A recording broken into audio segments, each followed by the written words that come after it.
नमस्कार दोस्तों, the education power channel पर आप लोगों का स्वागत है। दोस्तों, जैसा कि आप सभी जानते हैं, बिहार के सभी शिक्षकों को जो वेतन मिल रहा है, वो ई-शिक्षा कोर्स के अटेंडेंस के आधार पर मिल रहा है और ई-शिक्षा कोर्स से जो अटेंडेंस बनाया जा रहा है दोस्तों, उसको अब एचआरएमएस से टैग कर दिया गया है। अब जो है आपका जो उपस्थिति होगा उसी के आधार पर आपको वेतन मिलेगा और पहले भी मिल रहा था। तो ई शिक्षा कोर्स का दोस्तों जाँच शुरू हो गया है। यानी आपने जो पहले भी जो ऑनलाइन अटेंडेंस बनाया है और उसका जाँच शुरू हो गया है। अगर उसमें किसी प्रकार का बहुत से शिक्षक एप्लीकेशन से छेड़छाड़ के मामले में पहले भी कार्रवाई हुई है दोस्तों। यदि ऐसा मामला आता है, जाँच के क्रम में पाया जाता है तो कार्रवाई की जा सकती है। इसी के रिगार्डिंग दोस्तों ई शिक्षा कोर्स पर अटेंडेंस बनाया जाता है और जो समय है दोस्तों वो 9:30 बजे से 4 बजे तक है। यानी 9:30 बजे आपको स्कूल में इन करना है, 4 बजे आउट करना है।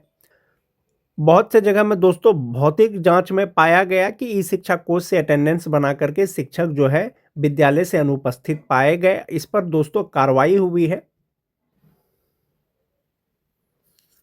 जैसा कि आप देख पा रहे होंगे दोस्तों, कार्यालय जिला शिक्षा पदाधिकारी वैशाली के द्वारा ये पत्र निकाला गया था और ये रिसेंट का लेटर है दोस्तों। 23 मार्च 2026 का ये पत्र है।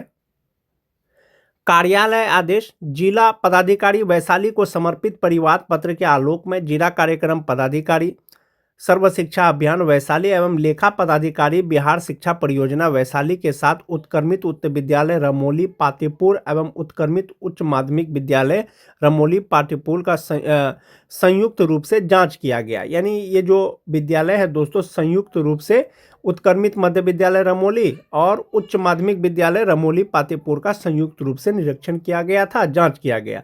जिला कार्यक्रम पदाधिकारी प्रारंभिक शिक्षा एवं सर्व शिक्षा अभियान वैशाली के पत्रांक 649 दिनांक 14 मार्च 2026 के माध्यम से प्राप्त जांच प्रतिवेदन के आलोक में विद्यालय अध्यापक उत्क्रमित माध्यमिक विद्यालय रमोली वैशाली के कार्यालय के पत्रांक 549 दिनांक 16 मार्च 2026 के माध्यम से स्पष्टीकरण का मांग किया गया, जो संतोषजनक नहीं है। यानी जांच किया गया था जिसके आलोक में स्पष्टीकरण का मांग किया गया था, जो संतोषजनक नहीं पाया गया।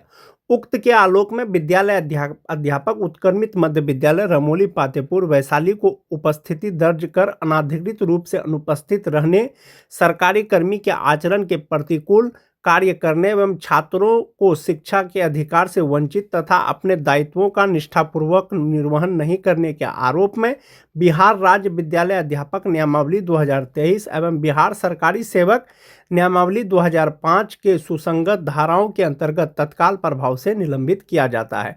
यानी कि जो विद्यालय का जांच किया गया था दोस्तों 14 मार्च को, तो वो अटेंडेंस बना करके विद्यालय से अनुपस्थित पाए गए थे और स्पष्टीकरण का मांग किया गया था। संतोषजनक नहीं रहने की स्थिति में दोस्तों कार्रवाई हुई है दोस्तों। संचालित विभागीय कार्रवाई के सफल संचालन हेतु जिला कार्यक्रम पदाधिकारी योजना एवं लेखा वैशाली को जांच पदाधिकारी एवं प्रखंड शिक्षा पदाधिकारी पातेपुर को उपास्थान पदाधिकारी नियुक्त किया जाता है। निलंबन अवधि में मुख्यालय कार्यालय प्रखंड शिक्षा पदाधिकारी भगवानपुर वैशाली निर्धारित किया जाता है। निलंबित अवधि में नियमानुसार जीवन निर्वाह भत्ता का भुगतान निर्धारित निलंबन के मुख्यालय से प्राप्त अनुपस्थिति विवरणी के आधार पर किया जा सकेगा। तो ई शिक्षा कोर्स के उपस्थिति के आधार पर जो शिक्षकों को वेतन मिल रहा है दोस्तों, तो समय से स्कूल जाएं दोस्तों, अनाधिकृत रूप से विद्यालय से अनुपस्थित नहीं रहें, अन्यथा की स्थिति पर कार्रवाई हो सकती है। जैसा कि आप देख पा रहे होंगे इस पत्र के माध्यम से कि अटेंडेंस बना करके वो विद्यालय से अनुपस्थित पाए गए थे और जो है उन पर निलंबन की कार्रवाई हो गई है। तो ई शिक्षा कोर्स पर जो अटेंडेंस बनाया जाता है दोस्तों, समय समय पर उसका जांच भी किया जाता है। इसके रिगार्डिंग एक पत्र दोस्तों पहले भी आया था। हालांकि ये पत्र दोस्तों 9 मार्च 2026 का है, लेकिन समय समय पर इस तरह का जांच किया जा सकता है। जैसा कि आप देख पा रहे होंगे, कार्यालय जिला शिक्षा पदाधिकारी दरभंगा के द्वारा ये पत्र जारी किया गया था जिला कार्यक्रम पदाधिकारी के द्वारा और जिले के सभी प्रखंड शिक्षा पदाधिकारी को।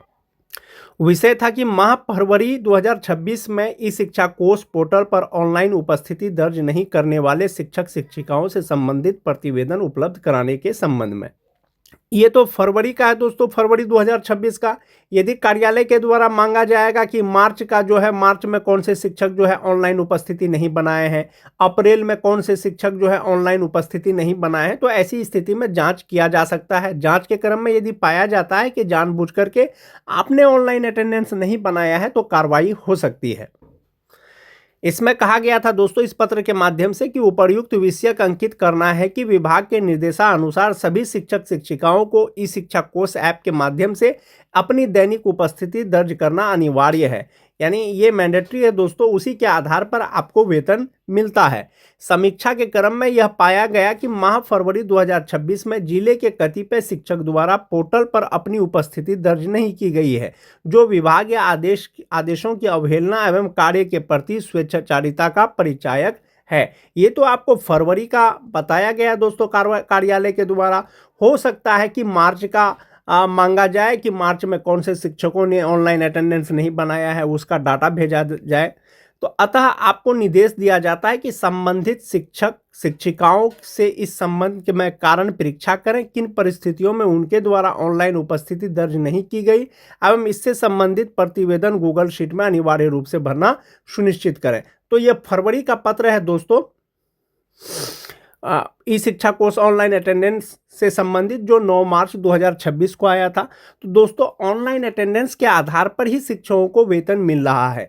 जो समय है दोस्तों 9:30 बजे से 4 बजे तक जो निर्धारित समय है, उसके अनुसार जो है ऑनलाइन अटेंडेंस बनाया जाता है और शिक्षकों को वेतन का भुगतान किया जाता है।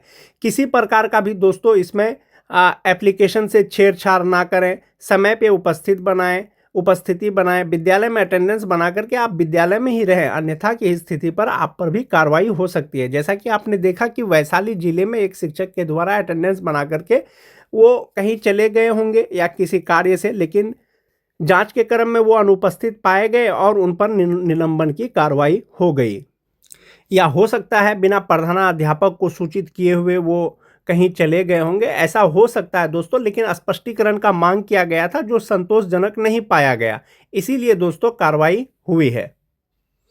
एक ये पत्र है दोस्तों, ये 23 मार्च 2026 का है। स्पष्टीकरण का मांग किया गया है प्रखंड शिक्षा पदाधिकारी के द्वारा। जैसा कि आप सभी जान रहे थे कि 19 मार्च से लेकर के 24 मार्च तक जो है मूल्यांकन होना था बच्चों की कॉपी का। इस पर मांग किया गया स्पष्टीकरण का दोस्तों, प्रयुक्त विषय के संबंध में सूचित करना है कि दिनांक 23 मार्च 2026 को पूर्वाह्न 10 बजे अधोहस्ताक्षर द्वारा संकुल संसाधन केंद्र उच्च माध्यमिक विद्यालय डोगार का औचक निरीक्षण किया गया। निरीक्षण के क्रम में आप सभी मूल्यांकन कार्य से अनुपस्थित पाए गए। जो मूल्यांकन का कार्य था वो 9:30 बजे से 4 बजे तक जो विद्यालय अवधि है उसी समय के आधार पर किया जाना था, लेकिन 10 बजे जो है जांच किया गया तो पाया गया कि आप लोग जो है अनुपस्थित पाए गए। आपका यह कृत्य अत्यंत गंभीर है। इससे स्पष्ट होता है कि आप बच्चों की शिक्षा के प्रति संवेदनशील नहीं हैं। अतः उपर्युक्त के संबंध में अपना स्पष्टीकरण 24 घंटे के अंदर देना सुनिश्चित करें। स्पष्टीकरण स्वीकृत होने तक आज मतलब 23 तारीख का वेतन आपका स्थगित रहेगा।